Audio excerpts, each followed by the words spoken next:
గంగా అని ఒక నది ఉంటుంది.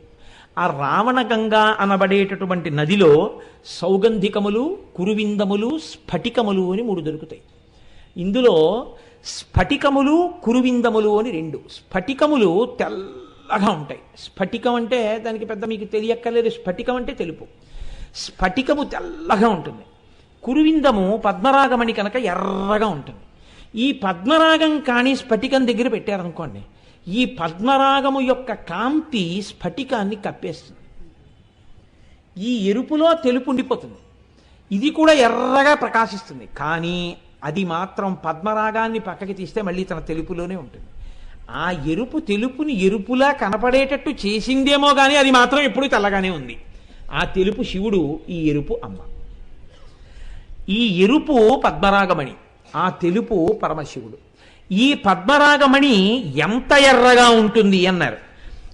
ఈ కురువిందములు మంకెన పువ్వు యొక్క ఎరుపు, గురువింద పువ్వు యొక్క ఎరుపు, ఆరుద్ర పురుగు యొక్క ఎరుపు, మందార పువ్వు యొక్క ఎరుపు, లొద్దుక పువ్వు యొక్క ఎరుపు, రక్తము యొక్క ఎరుపు ఎలా ఉంటుందో అంత ఎర్రగా ఉంటాయి పద్మరాగమణులు. ఇంత ఎర్రగా ఉండేటటువంటి పద్మరాగమణులు అమ్మవారి యొక్క కిరీటంలో ఉన్నాయని తెలుసుకుని కురువిందమణి అన్న మాట నోటితో పలికితే ఏమవుతుంది అంటే, దానివల్ల భవస్యాబుద్ధ్యాగని తవ పరిజనో కామానురాగాః కురువిందజేషు శనైర్నతాదృక్స్ఫటికోద్భవేషు మాంగల్యయుక్తా హరిభక్తిదాశ్చ వృద్ధిప్రదాస్తే స్మరణాద్భవంతి. ఎవరైతే నోటితో స్ఫటికము అన్న మాట అంటారో, ఎవరు నోటితో పద్మరాగము అన్న మాట అంటారో, ఈ 2 మాటల్ని అంటే చాల్ట. మాంగల్యయుక్తా హరిభక్తిదాశ్చ వృద్ధిప్రదాస్తే స్మరణాద్భవంతి. నోటితో అనడం కాదు, స్మరణాత్, మనసులో ఒకసారి తలుచుకుంటే చాలు పద్మరాగమణి ఎర్రగా ఉంటుంది అని. కానీ స్ఫటికం తెల్లగా ఉంటుంది అని కానీ ఒకసారి మనసులో అనుకుంటే ఉత్తర క్షణంలో ఈ రెండిటికి ఒక శక్తి ఉంది. మీకు మంగళములను కటాక్షిస్తాయి, మీకు శుభాన్ని ఇస్తాయి. కాబట్టి ఇప్పుడు అమ్మవారి కిరీటమునందు పద్మరాగమణులుంటే అవి మీకు ఏ శుభాన్ని చేకూరుస్తాయి అంటే హరిభక్తిదాంశ్చ. ఇవి మీకు వెంటనే హరిభక్తిదాశ్చ, హరిభక్తినిస్తాయి. హరి అనగా విష్ణువు, విష్ణువు అనగా పురుష రూపమునందుంటే విష్ణువు, స్త్రీ రూపమునందుంటే అమ్మవారు, అంతే. అందుకే అలంకార ప్రియత్వం విష్ణువుకి ఉంటుంది, అలంకార ప్రియత్వం అమ్మవారికి ఉంటుంది. ఆయన నేను ఎప్పుడెప్పుడు అవతారం దాల్చినా దీని కొరకు అంటే, నన్ను ఈ కంటితో చూడాలని కోరుకున్న వారి కొరకు, రాక్షస సంహారము కొరకు అంటాడు. పరిత్రాణాయ సాధూనాం వినాశాయ చ దుష్కృతాం ధర్మ సంస్థాపనార్థాయ సంభవామి యుగే యుగే అంటాడు. అమ్మవారు అంటుంది దేవీ భాగవతంలో, యదా యదా హి సాధూనాం దుఃఖం భవతి దానవ తదా తేషాంచి రక్షార్థం దేహం సంధారయామ్యహం. రెండింటికి ఒక్కటే అర్థం. ఎప్పుడెప్పుడు సాధు పురుషులు దుర్జనుల వలన బాధపడి నేను రావాలని కోరుకుంటారో అప్పుడు నేను ఒక రూపం తీసుకుని వచ్చి రాక్షస సంహారం చేసి సాధు పురుషులను రక్షించి నేను ధర్మాన్ని నిలబెడతాను. శ్రీకృష్ణ పరమాత్మ కూడా ఇదే అంటాడు.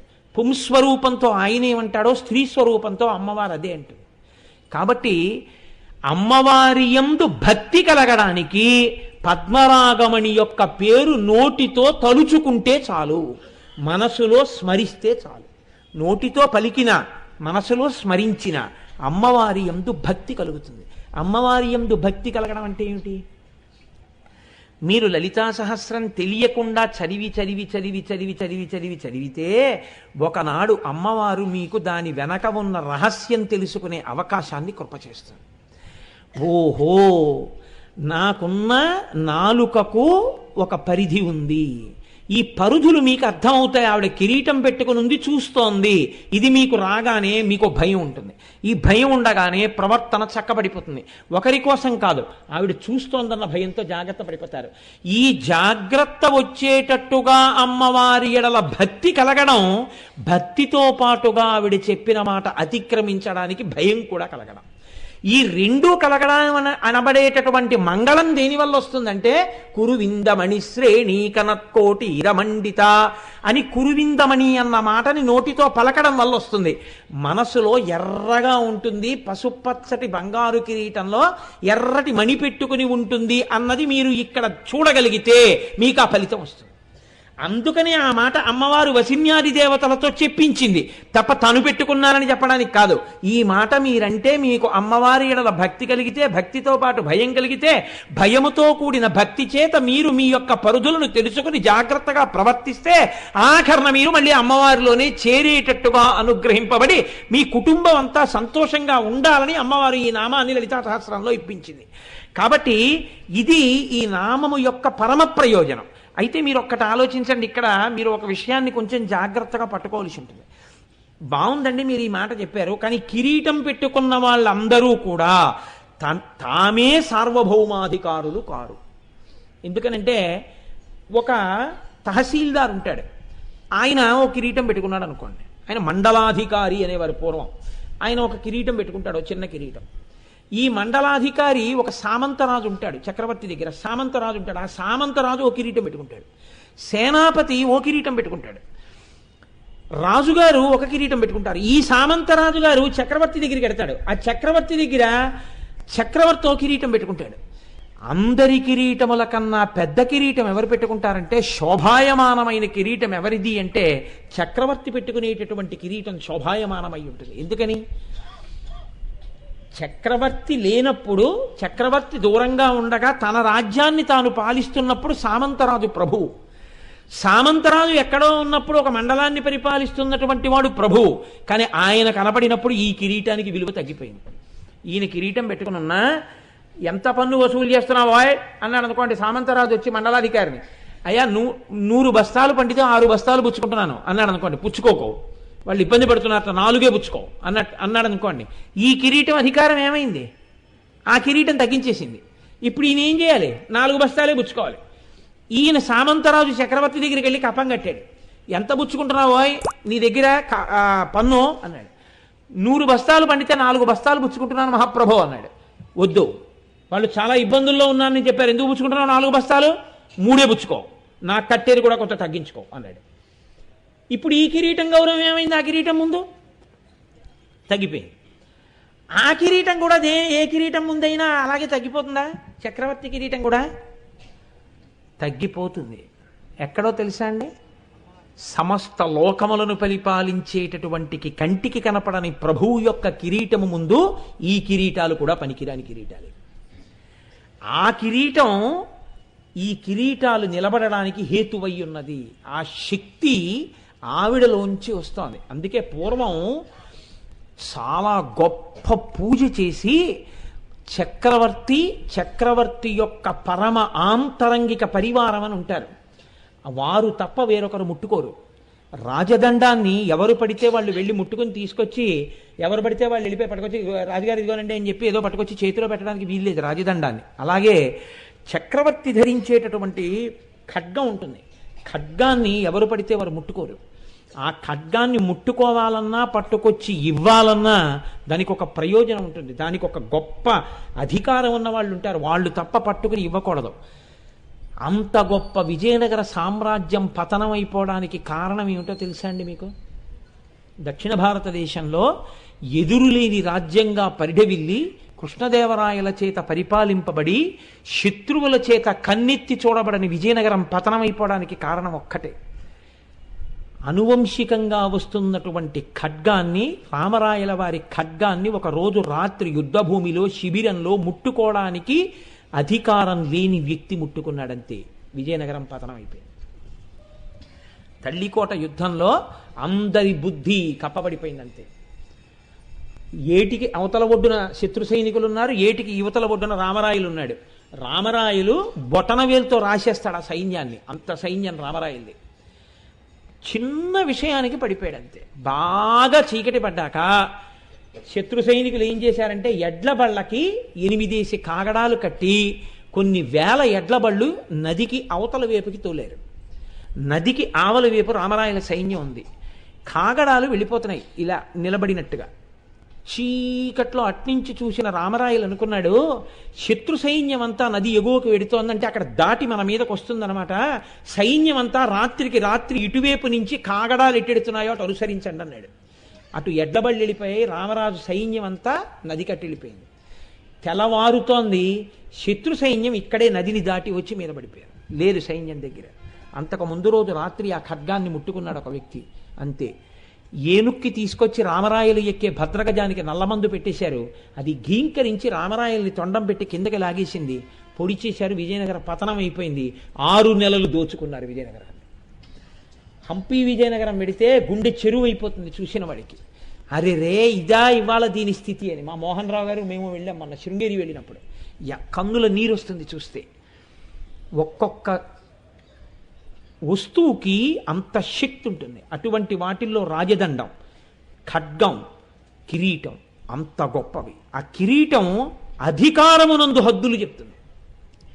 ఇప్పుడు అమ్మవారి కిరీటానికి కూడా ఏమైనా హద్దు ఉందా? ఆవిడ కిరీటం కూడా దేనికన్నా కొంచెం తక్కువగా ఉంటుందా? ఆవిడ కిరీటమే అందరికన్నా గొప్పగా ఉంటుందా? ఇది చెప్పాలంటే ఏదో చెప్పేయచ్చు, ఆవిడకన్నా గొప్పది లేదండి అని అయినా చెప్పేయచ్చు, ఆవిడకన్నా గొప్పది ఉందండి అని అయినా చెప్పేయచ్చు. రెండే సమాధానాలు ఉంటాయి, అంతకన్నా ఏం ఉండవు కదా. కాబట్టి కొంతమంది ఇది కొంతమంది అది చెప్తే ఏదో ఒప్పుకు తీరాలి. కాబట్టి ఎవరో వాళ్ళకి మార్కు వస్తుంది, అది పెద్ద విశేషం కాదు. కానీ చెప్పడంలో ఒక తమాషాతో చెప్పగలిగిన వ్యక్తి ఒకరు ఉన్నారు, మహానుభావుడు. అది హత్తుకునేటట్టు చెప్పగలరు ఆయన. అది కిరీటానికి ఉన్న హద్దు చెప్పారు ఆయన. మన హద్దులు దాటితే శిక్షించే కిరీటాలకి హద్దులుంటే మండలాధికారి కన్నా సామంతరాజు, సామంతరాజు కన్నా రాజు, రాజు కన్నా చక్రవర్తి, ఇలా ఉంటే అమ్మవారి కిరీటం కూడా ఎవరి ముందన్నా వంగుతుందా? వంగదా? ఇది చెప్పిన వారు మహానుభావుడు, జగద్గురువు, శంకర భగవత్పాదులు. ఆయన కన్నా ఎవరు చెప్పగలరు? సౌందర్యలహరిలో అమృత భాండం అండి. అటువంటి శ్లోకం ఒకటి రచన చేశారంటే మన మనసుని హత్తుకోవాలని. ఒక శ్లోకంతో విషయము చెప్తారు, ఒక శ్లోకంలో చెప్పి చెప్పకుండా ధ్యానం చేయిస్తారు, ఒక శ్లోకంలో ఒక నాటకీయ సన్నివేశాన్ని చూపిస్తారు. అలా చెప్పడంలో శంకరులకి శంకరులే సాటి, వేరొకరికి అంతటి ప్రజ్ఞ భాషించడం దుర్లభం. అది ఆయన మహానుభావుడు.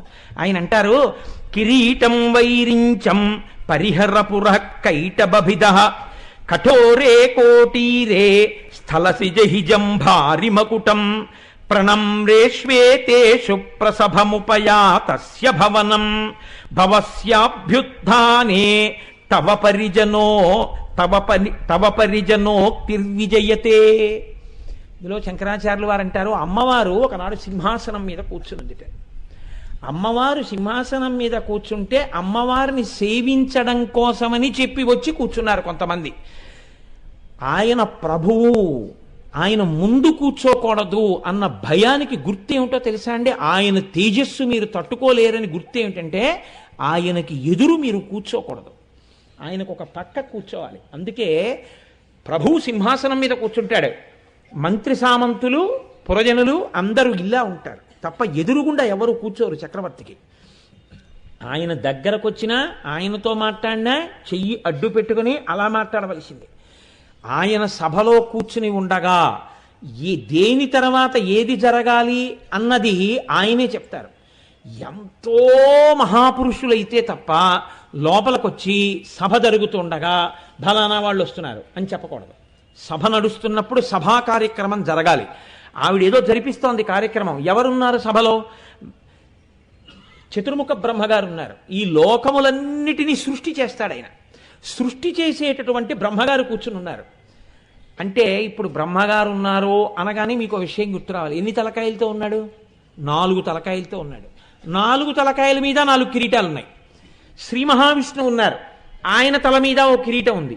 దేవతలకి పరిపాలకుడు ఇంద్రుడు ఉన్నాడు, ఆయన ఓ కిరీటం పెట్టుకున్నాడు. వాళ్ళు ముగ్గురే అమ్మవారి దగ్గర భయభక్తులతో కింద పరివారంలో కూర్చుని ఉన్నారంటే ఇంకింతకన్నా గొప్ప వాళ్ళు ఉంటారని మీరు ఎలా అనుకుంటున్నారు? సృష్టి చేసేటటువంటి వాళ్ళల్లో బ్రహ్మ, విష్ణువు, ఇంద్రుడు వీళ్ళు ముగ్గురు సభలో కిందకి కూర్చుని ఉన్నారు. అమ్మవారు సింహాసనంలో కూర్చునుంది, కిరీటం పెట్టుకునుంది. ఇప్పుడు ఎవరికన్నా ఎవరు గొప్ప అంటే, ఏమన్నా అప్పటికంటే అలా కూర్చున్నారు కానండి, ఏదో కూర్చొని ఇచ్చారు కానీ ఈయనే కూర్చొని ఇచ్చారండి మీరు అంటారేమో. కిరీటం బట్టే నిర్ణయం అవ్వాలి ఎవరు గొప్ప. ఇప్పుడు శంకరాచార్యుల వారు ఒక నాటకీయ సన్నివేశానికి తెర తీశారు. సభ జరుగుతోంది కాబట్టి ఎవరో పనికిమాలిన వాడు ఎవరో వచ్చేస్తుంటే ఆయన ఎవరో వచ్చేస్తున్నారని చెప్పి ప్రతివాడు వచ్చి చెప్పడు. ప్రతిహారి అంటారు. వాడు వచ్చి వాళ్ళు వస్తున్నారండి అని చెప్పకూడదు. ఫోన్ వచ్చిందండి అని సెల్లట్టుకు వచ్చి ఇచ్చేయడం, కార్డ్లెస్ పట్టుకొచ్చి ఇచ్చేయడం, ఇలా దిక్కుమాలిన వాళ్ళు ఉండదు. ఆవిడ ఎలా సభ నడిపిస్తుందో అలా నడుస్తుంది అంతే. అంతేగాని ఎవరైనా వస్తే అమ్మవారు సభలో ఉన్నారు బయట కూర్చుంటారు. ఇంద్రాదులు కూడా కూర్చుంటారు. శ్రీచక్రం గురించి విన్నప్పుడు ఇంద్రుడు కానీ కూర్చుంటారు. అలాగా అమ్మవారి దర్శనమే అవదు అసలు. అటువంటి స్థితిలో అమ్మవారు కూర్చునింది. కూర్చునుంటే ఎవరొచ్చారని చెప్తారు? ఎవరొచ్చారని చెప్తే అకస్మాత్తుగా ఆవిడ లేచి నిలబడి ఆవిడ కూర్చుని ప్రవేశపెట్టండి అన్నారనుకోండి, అంటే పెద్ద ఆవిడ గౌరవించవలసిన వ్యక్తి ఏం కాదు. సభలో పనిలో ఉన్న ఆయన్ని రానివ్వాలి కాబట్టి ప్రవేశపెట్టండి అనొచ్చు. లేదు ఆయన యందు గౌరవం చేత ప్రవేశపెట్టండి అన్న తర్వాత ఆయన్ని తీసుకొస్తారు. ఆయన్ని ప్రవేశపెట్టండి అన్నారంటే ఆ మహానుభావుడే కదా, అంత సభ జరుగుతుండగా. అప్పుడు ఆయన వచ్చిన తర్వాత ఈవిడ లేచి నిలబడి ఉపవిష్టులు కండు అంటుంది. అంటే ఆయన్ను ఆసనం మీద కూర్చోబెడతారు.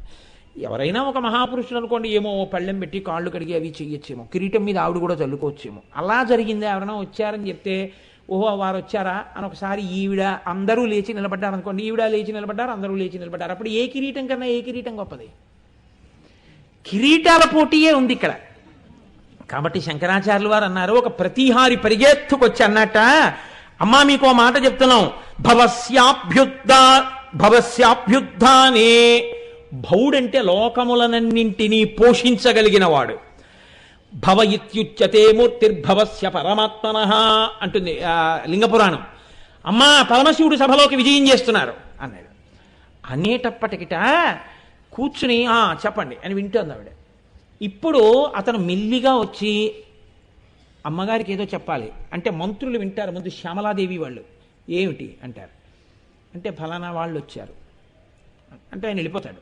వెళ్ళిపోయిన తర్వాత శ్యామలాదేవి దగ్గరికి వస్తుంది. వచ్చిలా చెయ్యి అడ్డు పెట్టుకుని అంటుంది అమ్మవారు, అమ్మ ఫలానా వారు వచ్చారు అని చెప్తుంది. అంతేకాని ప్రతిహారి కేకలేసుకుంటూ రాడు. అలా కేకలేసుకుంటూ వచ్చాడంటే శ్యామలాదేవికి చెప్పి, శ్యామలాదేవి అమ్మవారికి చెప్పి ఆలస్యం జరిగినందుకు అమ్మవారు వాడి కంఠం ఉత్తరించేస్తుంది అనమాట. ఆయన వస్తున్నప్పుడు మాత్రం ఇంకా ప్రోటోకాల్ లేదు. ఆయన వస్తున్నాడంటే అమ్మవారికి వినబడేటట్టు చెప్పవలసిందే. అంత భయభక్తులు అనమాట అమ్మవారికి కూడా. ఎవరు అలా వస్తున్నవాడు? పరమశివుడు వస్తున్నాడు సభలోకి. అందుకని ఇప్పుడు ఆవిడితో వచ్చి చెప్పాడు. ప్రతిహారి అరుచుకుంటూ వచ్చాడు, అమ్మా భవస్యాగ, ఆ మాట చూడండి, భవస్యాభ్యుద్ధానే. భవుడు పరమశివుడు వచ్చేస్తున్నాడమ్మా సభలోకి, వచ్చేస్తున్నారు, బయలుదేరారు, దగ్గరికి వచ్చారమ్మా అనగానే అమ్మవారు వచ్చేస్తున్నారా అని కూడా అనలేదట. గభాల సింహాసనం నుంచి లేచిపోయి గబ గబ గబ గబ దివిగి ఎదురెళ్ళిపోతోంది. ఇప్పుడు ప్రవేశపెట్టండి అంటట్లేదు, తాను ఎదురెళ్ళిపోతోంది. ఎలా వెళ్ళిపోతోందిట? చక్రవర్తి సభలోంచి లేచి వెళ్ళేటప్పుడు మళ్ళీ ప్రోటోకాల్ ఉంటుంది. వెనకాతల మళ్ళీ ఆవిడికి స్తోత్రం చేస్తే వాళ్ళు పెడతారు, మంత్రులు పెడతారు, సేనాపతులు పెడతారు, ఆంతరంగిక పరివారం పెడతారు. ఒక్కొక్కరు ఒక్కొక్క కక్షిలో ఉండిపోతారు. చిట్ట చివరి వరకు మంత్రి గారు ఒక్కడే పెడతాడు. మంత్రి గారు ఒక్కరు వెళ్ళిన తర్వాత ఆ మంత్రి గారితో లోపల ఆవిడ ఇంకేమైనా మాట్లాడితే మాట్లాడి శ్యామలాదేవితోటి ఆవిడ లోపలికి వెళ్ళిపోతుంది. చింతామణి గృహంలోకి వెళ్ళిపోతుంది ఆవిడ. కానీ ఇక్కడేమైంది? ప్రవేశపెట్టడం లేదు, ఈవిడ పరిగెత్తుకు వెళ్ళిపోతుంది. గబగబ గబగబా ఈవిడ వెళ్ళిపోతుంటే ఆవిడేదో పనిలో ఉంది, ఆవిడ వెళ్ళిపోతుంది, మనకేమిటని కూర్చున్న వాళ్ళు కూర్చున్నారు అనుకుంటున్నారా? వాళ్ళు లేచి నిలబడలేదట. అమ్మ బాబోయ్ అమ్మవారు ఇలా వెడుతోంది, మనం ఇలా నిలబడ్డమే అని వాళ్ళు కింద పడిపోయారు. అంటే ఇప్పుడు ఎవరి కిరీటం పెద్దది? ఒక కిరీటం ఆయన కిరీటం పెట్టుకుని వచ్చాడో పెట్టుకోకుండా వచ్చాడో ఆయన జటాజుటం ఉంటుంది. అందుకని ఆయన వచ్చేస్తున్నాడు.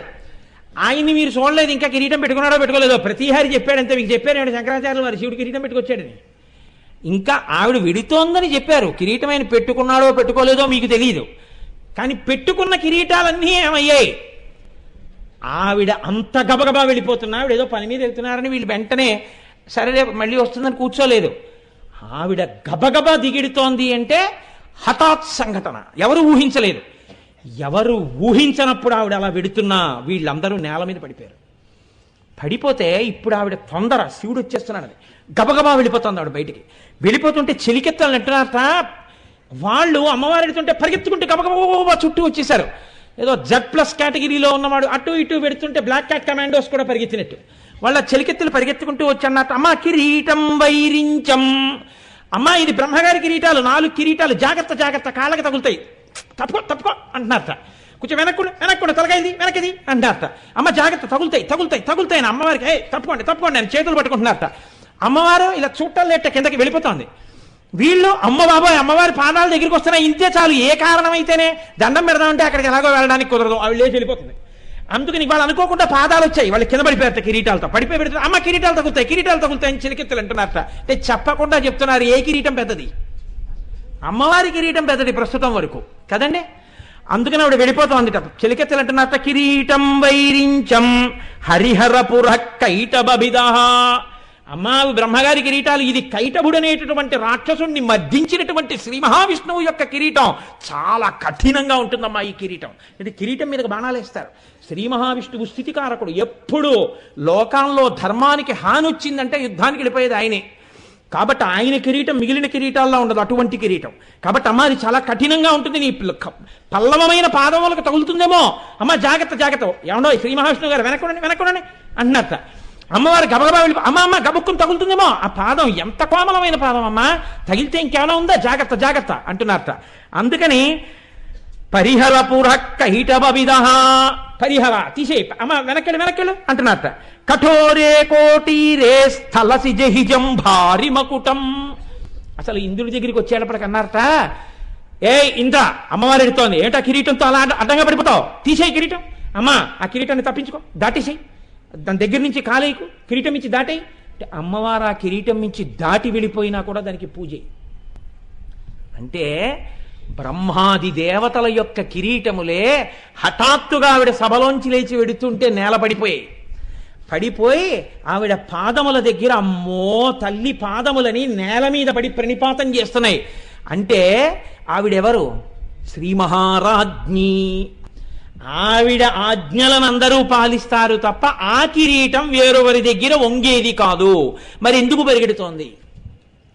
వస్తున్నవాడు భర్త. ఆయన పరిపాలకుడు కాదా పక్కన పెట్టండి, భార్యాభర్తల మధ్యలో ఆ భేదం ఉండదు. అందుకే భర్త గారు పెద్ద అధికారి అయితే భార్య గారి కాళ్ళట్టుకున్నా ఆవిడ చెప్తే పని అవుతుంది. ఆ అధికారం ఆవిడ యందు సంక్రమించే ఉంటుంది, తెలిసో తెలియకో ఉంటుంది ఖచ్చితంగా. అందుకని వాళ్ళిద్దరి మధ్య అభేదం. పార్వతీదేవి పరమేశ్వరుడికి దండం పెడితే పరమేశ్వరుడు పెద్దవాడా, పరమేశ్వరుడు కౌగిలించుకుంటే పార్వతీదేవి పెద్దదా, ఆ తర్కం ఉండదు. దంపతుల మధ్యలోకి వెళ్ళడానికి లేదు. కానీ ఇప్పుడు మీకు ఏమిటి ద్యోతకమైంది? ఆవిడ మహాపతివ్రత. అంత స్థితిలో ఆవిడ ఉన్నా, మహారాజ్ఞి అయి ఉన్నా, భర్త వస్తున్నాడనేటప్పటికీ తాను ఎదురు వెళ్ళింది. అంటే తానే సభలోంచి లేచి ఎదురెళ్ళిపోయింది. అంటే భర్తకి నమస్కారం చేయకుండా ఎలా వచ్చిందని మీరు అనుకుంటున్నారు? శంకరులు చెప్పాలి ఆ విషయం మీకు? చెప్పక్కర్లేదు. చెప్పకపోయినా మీకేమిటి అర్థం అవుతోంది?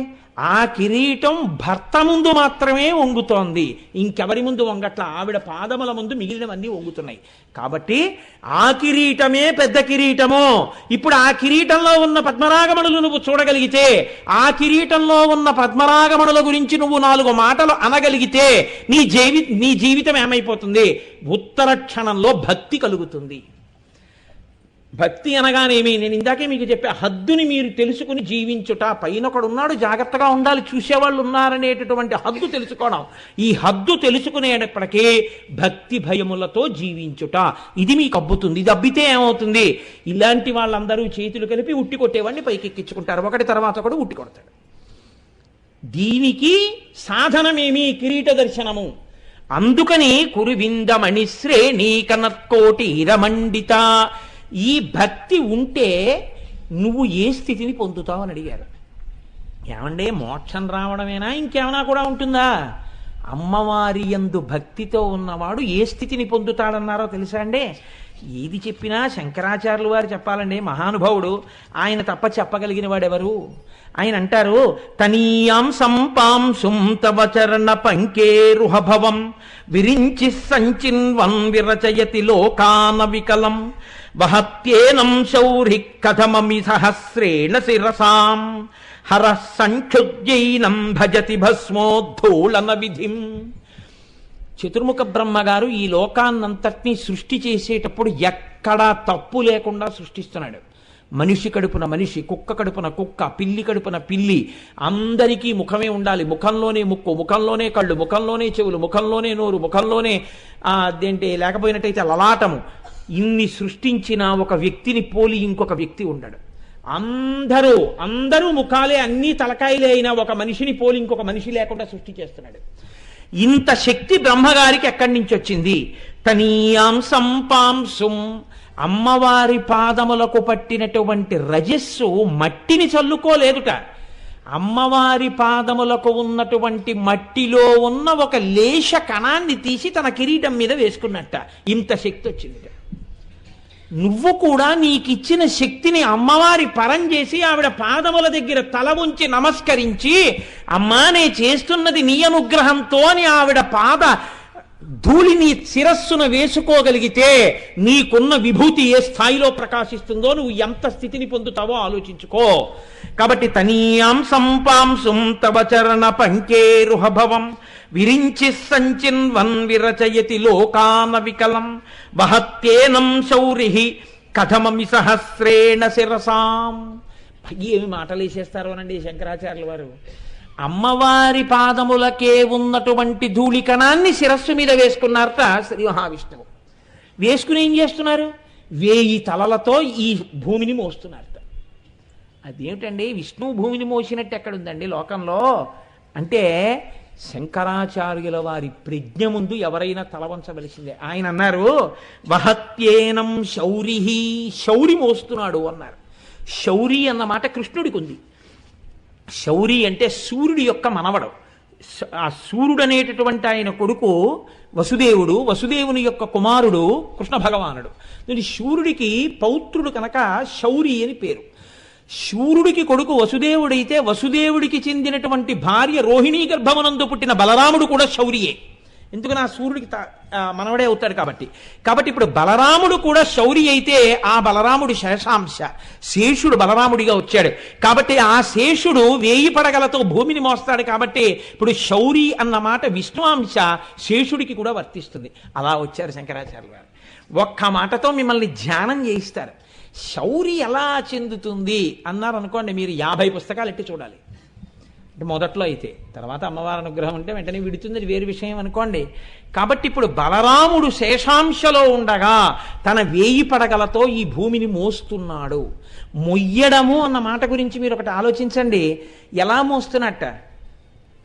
బ్రహ్మగారు చేసినట్టుగా, బ్రహ్మగారు చేస్తే నవికలం, ఏ తేడా లేకుండా సృష్టి చేస్తున్నట్ట.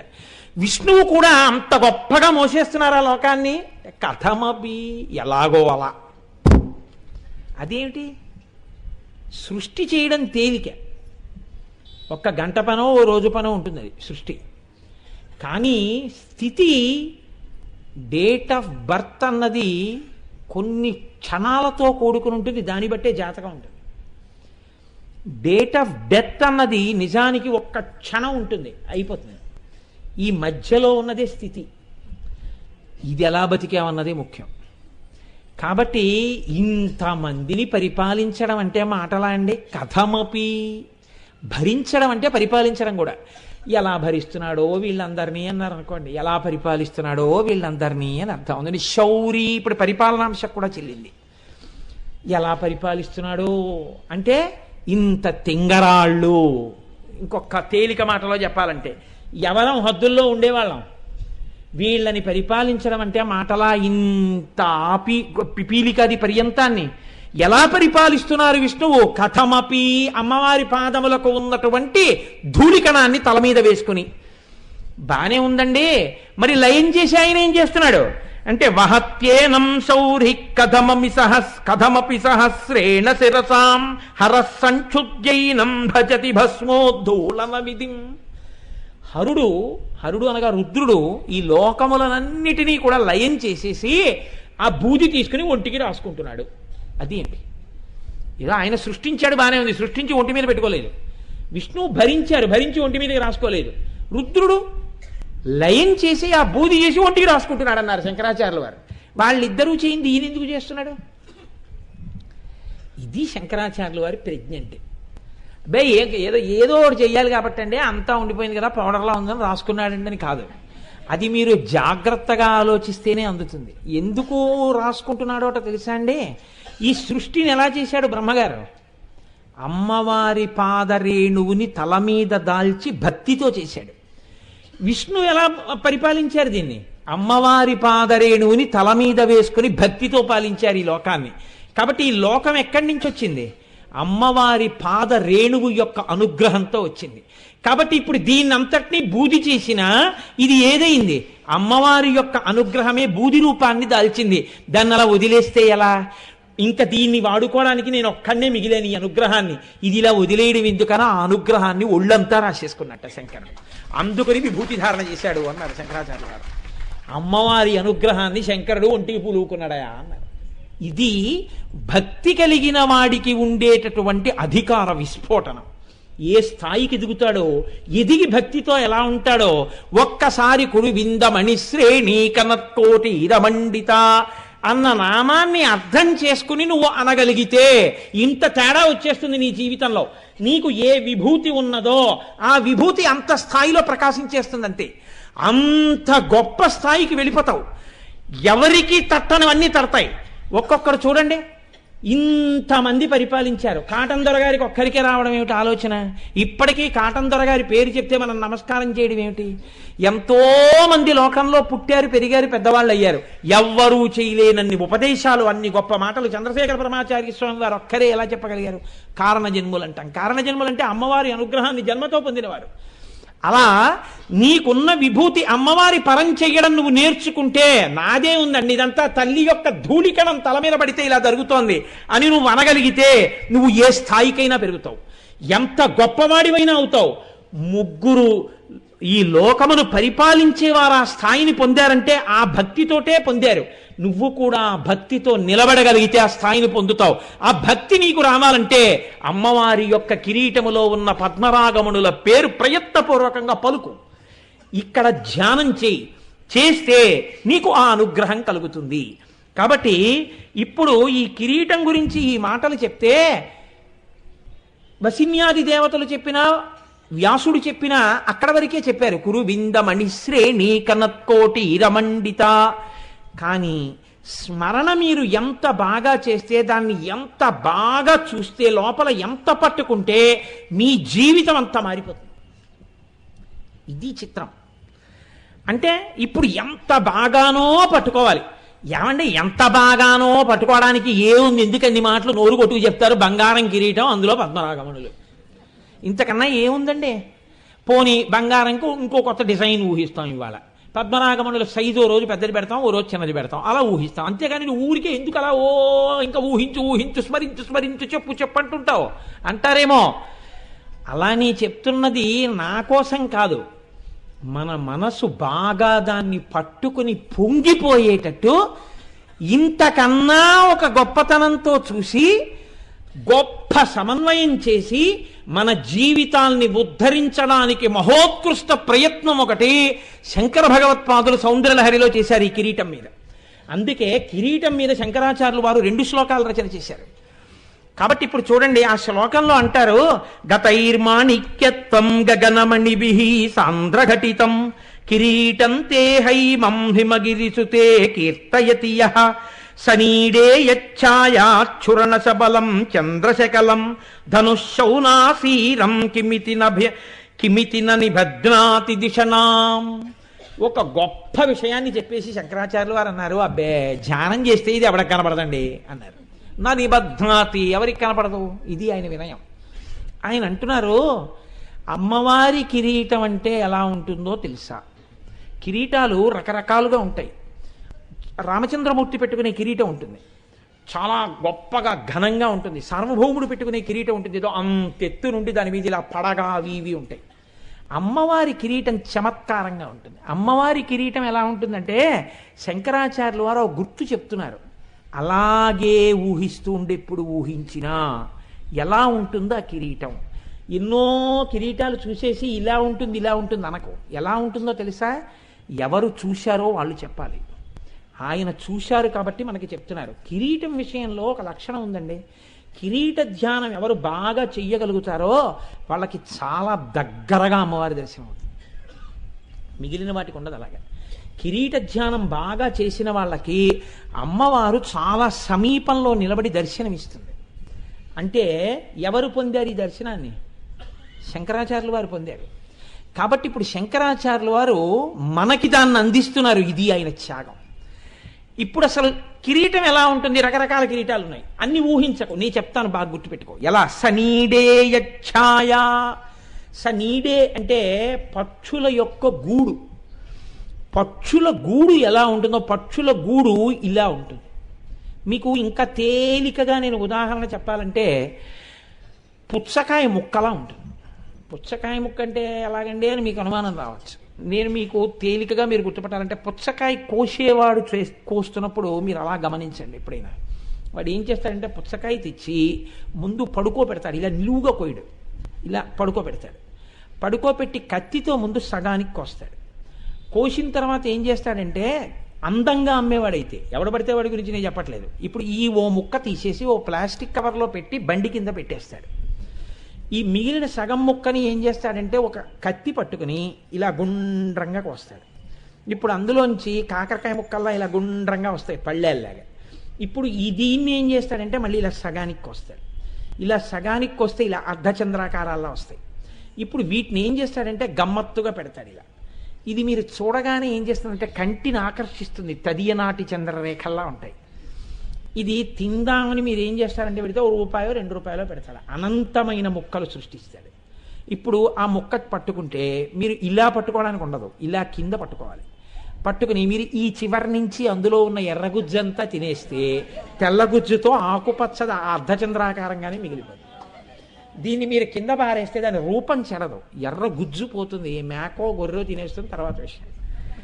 కానీ చూడండి, అర్ధచంద్రాకారంగా దాని ఆకారం మిగిలిపోతుంది తిన్న తర్వాత కూడా. అలా తేలికగా చెప్పాలంటే అంతకన్నా ఉపమానం లేదు. సనీడే యచ్ఛాయ. పక్షి గూడు పెడితే ఇలా పెడుతుంది. ఎందుకో తెలుసా అండి? తాను కూర్చుంటే రెక్కలు ఇలా పెడితే గుడ్డు చక్కగా అందులో ఉండాలి. తాను పొదిగితే ఇలా పక్షి కూర్చుంటుంది, బరువంతా ఆంచదు. పొట్ట వేడి ఒక్కటే గుడ్డుకు తగులుతుంది.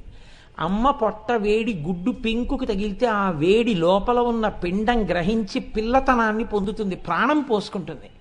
తన కంటికి కనపడనటువంటి తన బిడ్డ గుడ్డులో ప్రాణం పోసుకుంటున్నప్పుడు తన ఒంటి వేడి చేత పొదగబడుతున్న గుడ్డు వలన పొందుతున్నటువంటి అవ్యాజమైన ఆనందం చేత పక్షి కనుగుడ్లు గమ్మత్తుగా ఇలా మూస్తుంది. మీరు ఏ వెంకటాచలం లాంటి క్షేత్రాలకో వెళ్ళినప్పుడు ఏ మధ్యాహ్నం వేళ ఒక్కరూ తిరుగుతుంటే చెట్ల మీద గోళ్లల్లో పొదుగుతున్న పక్షులు కనపడతాయి. అప్పుడు వాటి కళ్ళల్లో ఆనందం చూడాలి మీరు. అమ్మవారు కట్టిన గూడు కూడా అలా ఉంటుంది. అమ్మవారి కిరీటం కూడా అలా ఉంటుంది, ఇలా గూడులాగా. వెంకటేశ్వర స్వామి వారు పెట్టుకుంటారే కిరీటం, ఏదో కొంచెం బోర్లించినట్టు ఉంటుంది, అలా ఉంటుందన్నమాట ఆ కిరీటం. ఇప్పుడు ఈ కిరీటం గురించి శంకరాచార్యుల వారు ముందు మీకు ఒక క్లూ అందించారు. అలా ఊహిస్తే ఇప్పుడు అందులో ఏముంది? గతైర్మాణిక్యత్వం గగనమణిభిః సాంద్రఘటితం.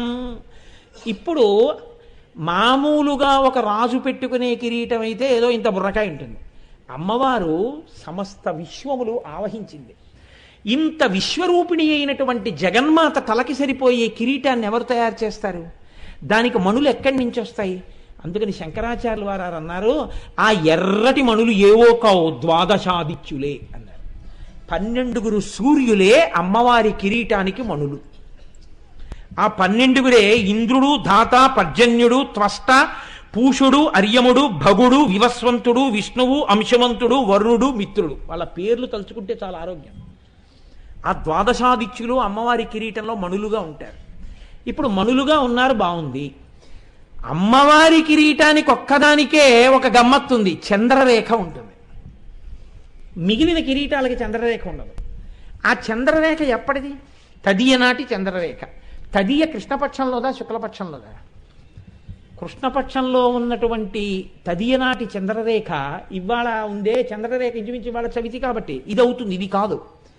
శుక్లపక్షంలో ఉన్నటువంటి తదియనాటి చంద్రరేఖ మనం టేకి పెడుతూ కారులోంచి దర్శనం చేశాం కదా ప్రసాద్ బాబు గారు, అందుకని నమస్కారం చేస్తారు తదియనాటి చంద్రరేఖకి. శుక్లపక్షంలో తదినాటి చంద్రరేఖ ఇలా ఉంటుంది. అది నేను చెప్పిన పుచ్చకాయ ముక్క ఆకారంలో ఉంటుంది. అలాంటి చంద్రరేఖ ఒకటి అమ్మవారి కిరీటం మీద ఇలా ఉంటుంది. మళ్ళీ ఇప్పుడు ఇలా ఉన్నటువంటి ఈ చంద్రరేఖ ప్రకాశిస్తుంటే 12 సూర్యులు ద్వాదశాదిత్యులు ఆ పద్మరాగమణులులా కిరీటంలో ఉన్నారు. అమ్మవారు నవ్వుతూ కూర్చుంది. శంకరాచార్యులు వారు అన్నారు, ఈ చంద్రబింబం దగ్గర నుంచి అమృత బిందువులు పడతాయి కదా చంద్రుడు అన్న తర్వాత. ఈ అమృత బిందువు ఇలా పడింది. పడుతుంటే ఈ ద్వాదశాదిత్యుల్లోంచి ఒక కిరణం ఆ బిందువులోకి వెళ్ళింది.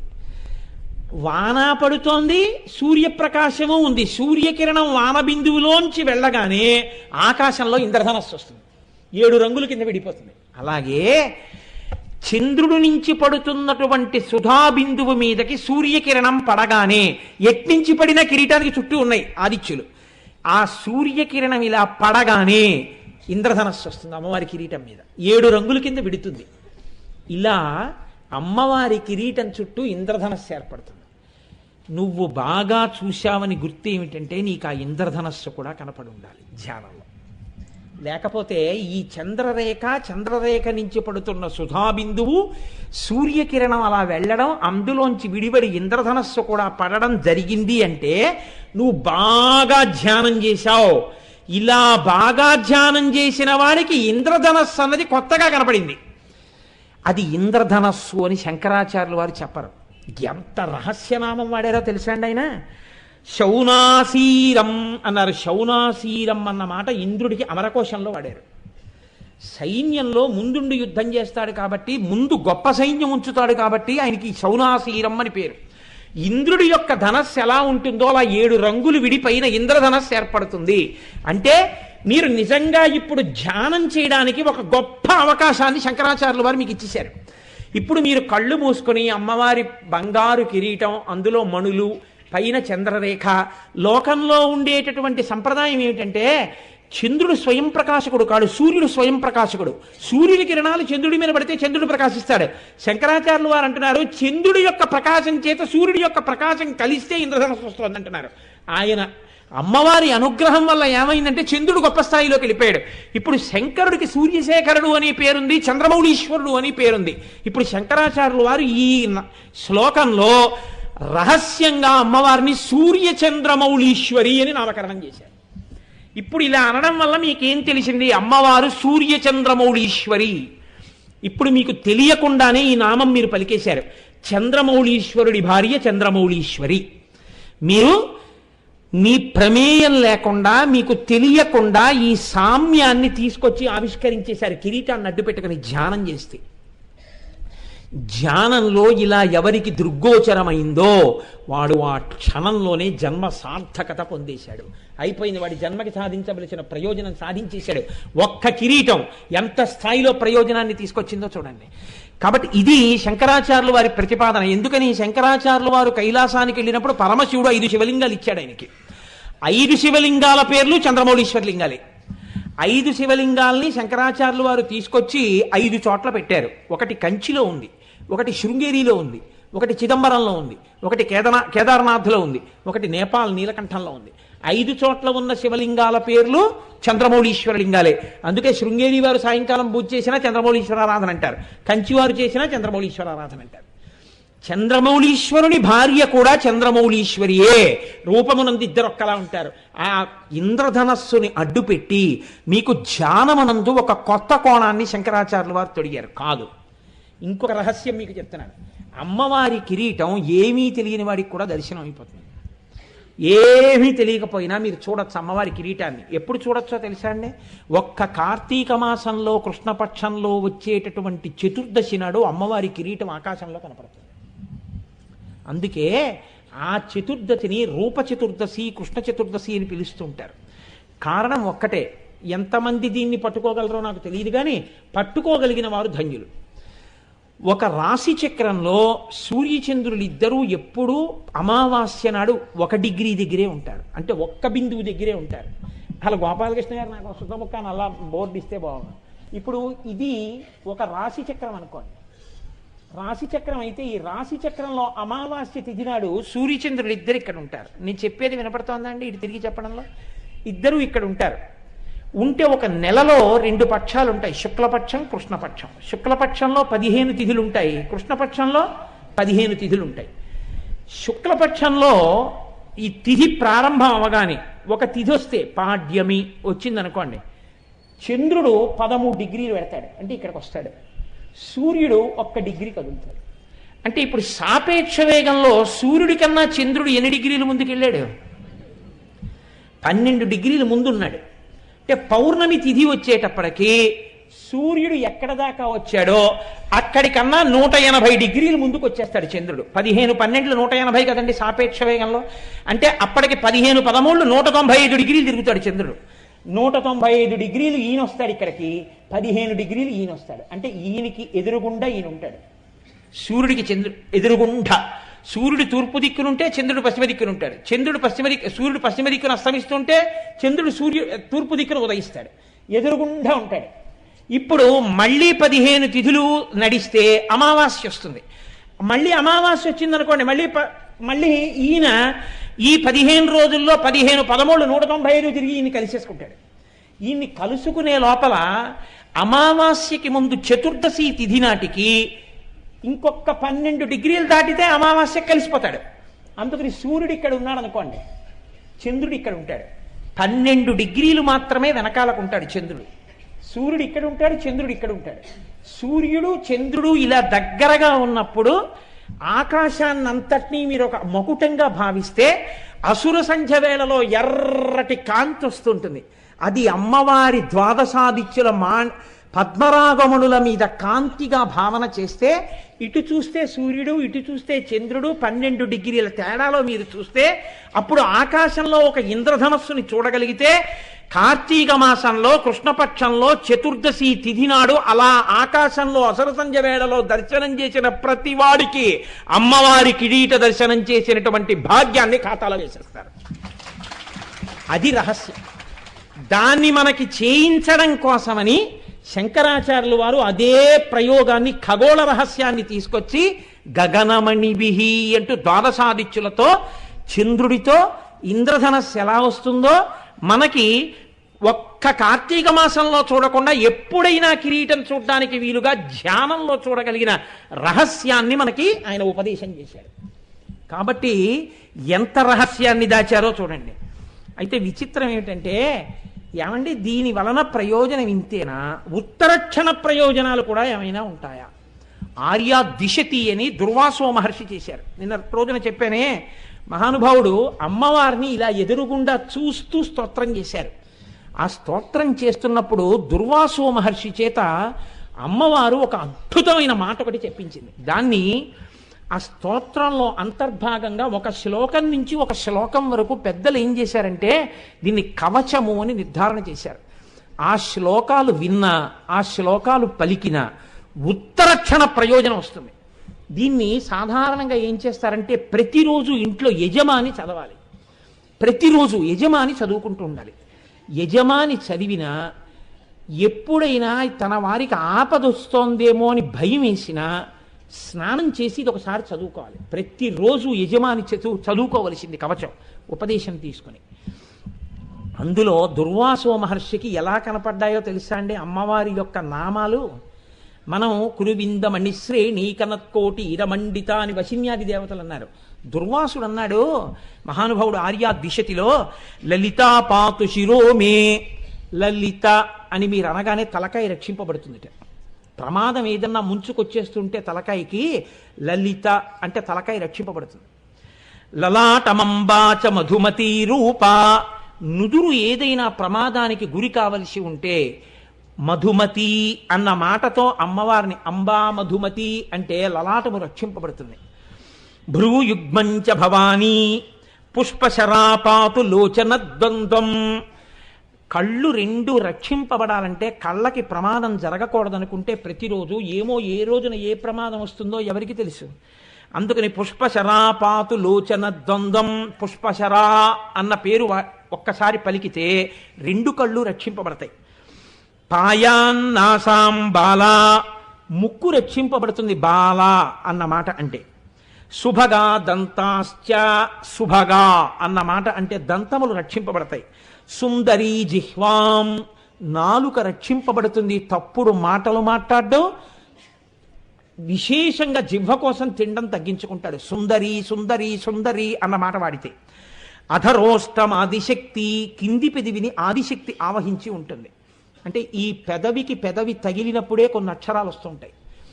అలా రక్షించేటట్టుగా అమ్మవారు కింది పెదవిని రక్షించాలంటే ఆదిశక్తి అనాలి. చక్రేశీ పాతుమే చిరంచిబుకం, గడ్డం రక్షింపబడాలంటే అమ్మవారిని చక్రేశి అని పిలవాలి. కామేశ్వరీ చకర్ణౌ, కామేశ్వరి అని పిలిస్తే చెవులు రక్షింపబడతాయి. కామాక్షి పాతు గండయోర్యుగళం, ఈ గండభాగం రక్షింపబడాలి అంటే కామాక్షి అని పిలవాలి. శృంగారనాయిక శృంగారనాయిక వ్యాద్వక్త్రం, ముఖమంతా రక్షింపబడాలి అంటే శృంగారనాయిక అని పిలవాలి. నేను ఈ మాట ఎందుకు చెప్తున్నాను, ఎందుకు ఇవాళ దీన్ని ప్రత్యేకంగా చదువుతున్నాను అన్నదానికి మీకు ఒక రహస్యం చెప్తాను. పేర్లు చెప్పడం నాకు ఇష్టం లేదు, కానీ ఒక గొప్ప అధికారి భార్య మెరుపు తీగ ఏరి కోరి ఒక గొప్ప అధికారికి ఇచ్చి వివాహం చేశారు. ఇద్దరు పెళ్ళే 6 నెలలు ఎంత సంతోషంగానో జీవితం గడుపుతున్నారు. చిన్న వయస్సులో గొప్ప అధికారి ఆయన ఎంత స్థాయికి పెడతాడు. ఈమెయో మెరుపు తీగ, అన్యోన్యమైన దాంపత్యం. ఆ తల్లి ఒకనాడు బాత్రూంలోకి వెళ్ళి గీజర్ స్విచ్ ఆన్ చేసుకుని లోపలికి వెళ్ళింది. వేడి నీళ్లు పోసుకుందాం అనుకుని పంపు తిప్పింది, గీజర్ పేలిపోయింది. ఆ మరుగునీళ్ళన్నీ వచ్చి మీద పడిపోయి తలుపు లోపల వేసి ఉంది. ఆవిడ స్పృహ తప్పి పడిపోయింది ఆ వేడి నీళ్ళలో. ఆ తలుపు కొట్టి ఆ చప్పుడికి తలుపు పగల కొట్టి పైకి తీసుకొచ్చారు. మాంసపు ముద్దగా బతికి ఉంది ఆవిడ. ప్రమాదం జీవన గతుల్ని మారుస్తుంది. నిన్ను, నీ బిడ్డల్ని, నీ వారిని రక్షించుకోవడానికి అమ్మవారే అనుగ్రహించి నిలబడి దుర్వాసో మహర్షికి దర్శనమిచ్చింది. ఈ పేర్లతో పలికితే నేను ఇలా రక్షిస్తానని. అందుకే ఆ పేర్లు ఒక్కొక్క పేరు ఒక్కొక్క స్థాయిలో ఎలా కాపాడేస్తాయో చూడండి. అందుకనే దాన్ని కవచం అన్నారు. కవచం కట్టుకుంటే ఎలా రక్షిస్తుందో అమ్మవారి పేర్లు కవచమై రక్షిస్తాయి. సింహాసనేశ్వరీ చ గళం, కంఠం రక్షింపబడాలంటే సింహాసనేశ్వరి సింహాసనేశ్వరి అని అమ్మవారిని ఉపాసన చెయ్యాలి. స్కంద ప్రసూచపాతు స్కంధౌ బాహూచపాటలాంగీ మే పాణీచ పద్మనిలయ. అంటే నేను ఇలా చెప్పేస్తుంటే మీకు తెలిసిపోతుందేమో, అన్నీ నేను ఎంతకని చెప్పుకొని రాగలను. పాయాది నిశం నఖావళి విజయ, గోళ్ళు పుచ్చుగోళ్ళు అయిపోతే పాడైపోకుండా గోళ్ళు రక్షింపబడాలంటే విజయ విజయ అనాలి. అందుకే ఇంట్లో ఆడపిల్లలకి చక్కటి పేర్లు పెట్టేవారు పూర్వం. ఆ పేర్లతో పిలిచేవారు. సరే, ఇంక నేను అండమేందుకు. కోదండిని చ వక్ష, వక్షస్థలం రక్షింపబడాలంటే కోదండిని అనాలి. కుక్షించ వ్యాత్కులాచల తనూజాహ, పార్వతీదేవి పేరు పలికితే కడుపు రక్షింపబడుతుంది. కళ్యాణీచ వలగ్నం, నడుము ఎవరికైనా దెబ్బతిని ఇబ్బంది పడుతుంటే వాళ్ళు ఈ కవచంలో ఈ నామాన్ని ఎక్కువ చెప్పాలి, కళ్యాణి కళ్యాణి అని. కటించపాయా కళాధర శిఖండాహ, నడుము యొక్క పైభాగం వంగడం